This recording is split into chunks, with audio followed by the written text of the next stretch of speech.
Hello friends, good morning. எல்லோரும் எப்படி இருக்கிறீங்க? நல்லா இருக்கிறீங்களா? நல்லா இருக்கிறேன் நான் விசுவாசிக்கிறேன். கடந்த ஆகஸ்ட் மாதம் முழுவதும் நம்மளை வந்து என்ன பண்ணார், பாதுகாத்தார். ஏன்னா நிறைய பேர் இந்த மாதத்தை காணாமல் நிறைய பேர் மறைச்சு போயிருக்கிறாங்க. நான் காண செய்தது அவனுக்கு நன்றி செலுத்துகிறேன். நான் ஒரு சிறிய ஜெபம் பண்ணுறேன்.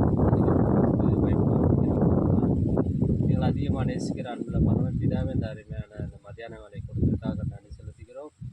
ஆண்டவரே, நாங்கள் ஆண்டவரே இந்த கடந்த ஆகஸ்ட் மாதங்கள் முழுவதும் எங்களை கண்மணி போல பாதுகாத்தீங்க. போக்கில் வரத்தில் பாதுகாத்து கொண்டீங்க. அதுக்காக நன்றி ஆண்டவரே. எந்தவித ஆபத்தும் இல்லாத இந்த நாளை காண செய்தீங்க. இந்த செப்டம்பர் மாதத்தில் 1ஆம் தேதியிலே காண செய்திலே அதற்காக நன்றி செலுத்துகிறோம். இந்த நாளை காணாமல் நிறைய பேர் மரித்து போயிருக்கிறாங்க. ஆனால் ஆண்டவரே, உம்மை நோக்கி நாங்கள் பார்த்த சிலாக்கியத்திற்காக நன்றி செலுத்துகிறோம். என்னுடைய வார்த்தைகள் ஆண்டவரே பேச போகிறோம். உங்களுடைய வார்த்தை நான் பேசும்போது என்னோடய வாயின் வார்த்தைகள் பார்த்து எந்த வித பிரச்சனை இல்லாத இந்த நாளை காண செய்வது அதற்காக நன்றி. எங்களை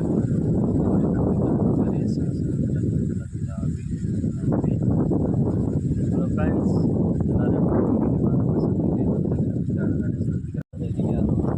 1வது வசனத்திலிருந்து 14வது வசனம் வரைக்கும் தியானிக்கலாம். ஸோ அந்த வசனத்தில் பார்க்கும்போது ஒரு 3 விதமான தலைப்புகள் இருக்குது. ஸோ வந்து நீங்கள் நிறைய பேர் படிச்சிருப்பீங்க. இருந்தாலும் நான் ஒரு சிறிய தியானத்தை பார்க்குறேன். ஸோ வந்து அதில் பார்க்கும்போது 3 விதமான தலைப்புகள். முதலாவது வந்து பவர். அதில் பவர் என்ற ஒரு தலைப்பை பார்க்குறோம். 2வது வந்து பார்க்குறோம் அட்டென்ஷன் என்ற ஒரு தலைப்பை பார்க்குறோம். 3வது வந்து கண்ட்ரோலர். ஸோ எதுக்கு இந்த பவர் அப்படின்னு சொல்கிறீங்க? நீங்கள் அந்த வசனத்தை நம்ம தியானிக்கிறோம். நான் உங்களுக்காக இந்த பவர்ன்றது பார்க்கும்போது மத்தேயு 4வது அதிகாரம் 4வது வசனத்தை நான் தியானிக்கிறேன்.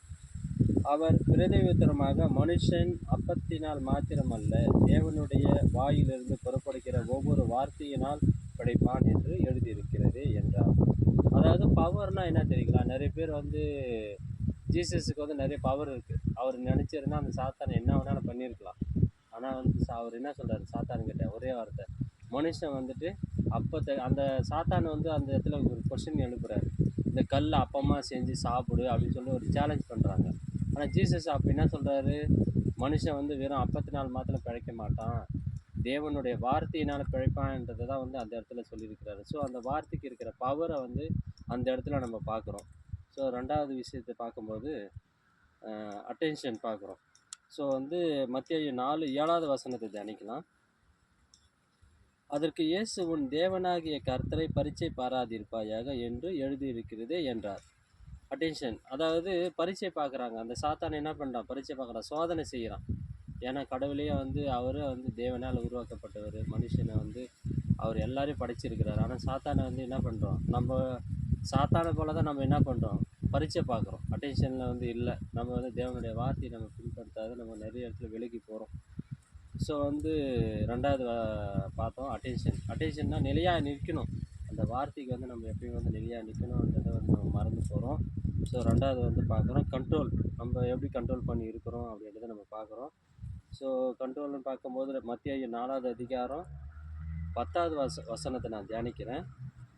அப்பொழுது இயேசு, அப்பாலே போ சாத்தானே, உன் தேவனாகிய கர்த்தரை பணிந்து கொண்டு அவர் ஒருவருக்கே ஆராதனை செய்வாயாக என்று எழுதியிருக்கிறது என்றார்.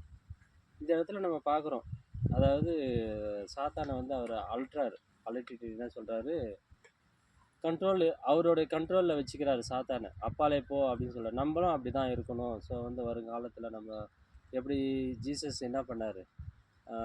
கண்ட்ரோலில் வச்சுக்கிட்டாரு. சாத்தானை வந்து என்ன பண்ணார்? வெளியே சென்று அவர் எல்லாம் மேற்கொண்டார் பார்த்தீங்களா? அதே போல் நம்மளும் இருக்கணும்னு சொல்லிட்டு தான் நான் வந்து விசுவாசிக்கிறேன். ஸோ அன்புக்குரிய சகோதர ஃப்ரெண்ட்ஸ், நீங்கள் வந்து எப்பவுமே வந்து இந்த வேத வசனத்தை நிறைய நாள் நீங்கள் தியானிச்சிருப்பீங்க. இருந்தாலும் இதில் ஒரு விஷயங்கள் நிறைய பார்க்குறோம். குறிப்பாக பார்க்கும்போது 1வது அட்டென்ஷன் பார்த்தோம், 2வது பவரை பார்த்தோம். ஸோ கண்ட்ரோல், இது எல்லாத்தையும் நம்ம கண்ட்ரோலில் வச்சுக்கணும். ஒவ்வொரு நாளும் நம்ம செதறி போகக்கூடாது. ஒவ்வொரு நாளும் நிறைய பவர் நமக்குள்ளே இருக்குதா நம்ம சோதனை பண்ணக்கூடாது. நமக்குள்ளே வந்து கடவுளுடைய வார்த்தை இருக்கும்போது கண்டிப்பாக பவர் இருக்குது.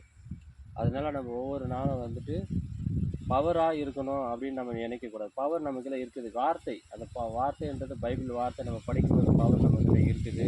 ஸோ அன்புக்குரிய சகோதர சகோதரிகளே, நீங்கள் வருகின்ற நாட்களில் பவரை நம்ம வந்து வெளிப்படுத்தணும் அப்படின்னா நீங்கள் வேத வசனத்தை தியானிங்க, கண்ட்ரோலாக இருங்க. அப்படின்னு பார்க்கும்போது கண்ட்ரோல்னால், ஏன்னா வேத வசனத்தை தியானித்தா நமக்கு வந்து என்ன பண்ணும்?